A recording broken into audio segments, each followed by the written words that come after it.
به یک ولاگ دیگه ما خوش آمدین. امروز از کورس آمدم، هوا زیاد خوب بود، بیرونم کم کار داشتیم. امروز خواهم تیار شدیم و میریم به طرف بانک. بخیر بانک هم از جای قبلی خود کوچ کرده بود، طرف سرای شمالی آمده. فعلا ما هم کم کم میریم به طرف بانک و خوب بود. امروز قبیل بانک نبود، زود کار مال شد.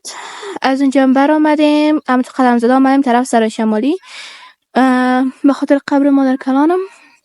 اینجا هم خاصی چیزایی که بالای قبرش برآمده بود اونا را دور کردم از سر قبرش و قبرش بغلای چیزا و یاش کم سنگ و چیزایش کم چیز شده بود، اونا را جمع کردم و آب گرفتیم سر قبرش آب انداختیم.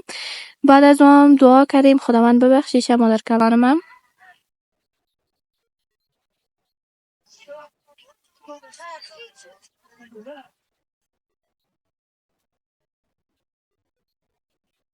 بعد از اون آمدیم سرای شمالی، یگان چیز کار داشتیم، سودا و چیزا به خانه سودا می بردیم.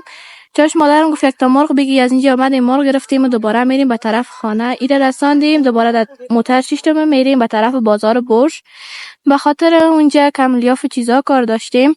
اینجا ما رقم لیاف بود و دکاندار بر ما نشان داده میرفت تا که یک دانش بدل ما پیدا شد. خب اول لیافش خوش کردیم، بعد از اون اندازه شید گرفتیم. بسیار شیدای مقبول رقمم بود دیگه. ایره بدل مادرم گرفتیم و از اونجا برآمدیم آمدیم طرف لیسه مریم کم کار داشتیم. بعد از نان خوردیم و آمدیم به طرف خانه.